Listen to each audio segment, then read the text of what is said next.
नमस्कार मित्रों, मैं डॉक्टर आलोक चांटिया अखिल भारतीय अधिकार संगठन की तरफ से आज गोस्वामी तुलसीदास जी की जयंती के उपलक्ष्य में एक उस दृष्टिकोण के साथ जिसे शायद आपने समझा होगा लेकिन महसूस नहीं किया होगा। आज गोस्वामी तुलसीदास जी की जयंती है और उस बात को करने से पहले मैं आपको बता दूं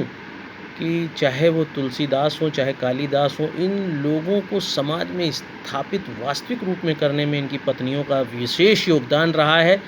जो कम से कम इस बात की स्थापना तो करता ही है कि कम से कम पत्नी के रूप में आने के बाद महिला हमेशा यह चाहती है कि पुरुष उससे 10 कदम आगे दिखाई दे, समाज में वह उससे ज़्यादा प्रतिष्ठित हो, उसका नाम हो, उसका मान हो। और शायद इसीलिए जब तुलसीदास अपनी पत्नी के प्रेम में मोह में उसके घर मायके जाते हैं तो वह कहती है, अस्थि चर्म मैं देहि ममता में ऐसी प्रीत, ऐसी जो श्री राम माँ होती न भोभीत। निश्चित रूप से पत्नी के द्वारा कहे गए इन शब्दों में वह ऊर्जा थी, वह शक्ति थी कि जिसने गोस्वामी तुलसीदास को तुलसीदास बना दिया। और एक व्यक्ति जिसने महिला के जीवन से इतनी प्रेरणा लिया हो, उस व्यक्ति ने जब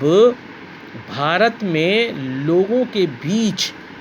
भारतीय संस्कृति, भारतीय धर्म के विलोपन को देखा और महत्वपूर्ण रूप से यह देखा कि भाषा सरल न होने के कारण लोग अपने धर्म से दूर हो जा रहे हैं, तो उन्होंने सरल अवधी भाषा में रामचरितमानस की रचना इसीलिए की कि यह बात ज़्यादातर जनमानस और ख़ास तौर से ग्रामीण अंचल तक पहुँचे। लेकिन क्या आज हम गोस्वामी तुलसीदास को वास्तविकता में स्वीकार करके जो पढ़े लिखे लोग हैं अपनी बातों को उतनी सरल भाषा में रखने का प्रयास कर रहे हैं जिससे वह आम जनमानस तक पहुंच सके, या यह प्रयास कर रहे हैं कि उनके अंदर भाषा की वह दुरूहता हो कि ज़्यादातर लोग बात को समझ ही ना सकें और उस दुरूहता के कारण वह विद्वान कहलाएं। और इस अर्थ में वर्तमान परिवेश से गोस्वामी तुलसीदास बहुत आगे चले जाते हैं। आज आवश्यकता इस बात की है कि गोस्वामी तुलसीदास की जयंती मनाते समय हम इस बात का ध्यान रखें कि जैसे उन्होंने सरल भाषा में रामचरितमानस जैसे महाकाव्य को हमारे बीच रखा, ऐसे ही हम अपने ज्ञान को, अपने विज्ञान को इतनी सरल भाषा में रखें जिससे वह जनमानस की भाषा बन सके और वास्तव में राष्ट्र विस्तार कर सके। यही नहीं, जिस गोस्वामी तुलसीदास ने अपनी पत्नी से प्रेरणा लेकर महाकाव्य की रचना कर डाली, वही तुलसीदास के श्री रामचरितमानस में लिखी गई बातों को गलत तरीके से प्रचारित करने के बजाय हम उसके सही अर्थों की व्याख्या करें। जैसे एक उदाहरण, जब समुद्र यह नहीं मान रहा है, रास्ता नहीं दे रहा है श्री राम को लंका तक जाने के लिए, और रामचंद्र जी ये कहते हैं, विनय न मानत जलद गए, गए 3 दिन बीत, बोले राम सकोप तब बिन भय होए न प्रीत। तब समुद्र प्रकट होके कहता है, ढोल गंवार शूद्र पशु नारी, सकल ताड़न के अधिकारी। यहाँ पर भी ये बात समझने की ज़रूरत है कि समुद्र ने कहा है कि जब तक इन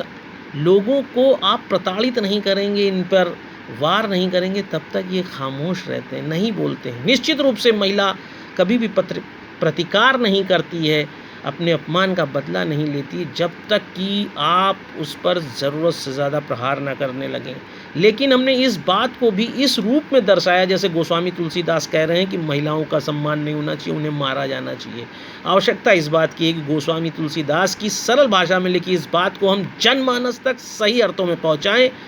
भाषा की सरलता के आधार पर समाज को गोस्वामी तुलसीदास की तरह उन्नत बनाएं और महिला से प्रेरणा लेकर उसका सम्मान रखते हुए स्वयं को उठाएं और महिला को भी स्थापित करें।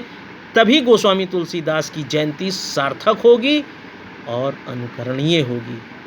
केवल सोशल मीडिया पर जयंती मनाने से तुलसीदास स्थापित नहीं होंगे। हमें आपको उनके दर्शन को वास्तव में समझकर स्थापित करना होगा। निश्चित रूप से यह वीडियो आपको प्रेरणा देगा, आप इसे आगे तक ले जाएं ताकि गोस्वामी तुलसीदास वर्तमान और आधुनिक भारत में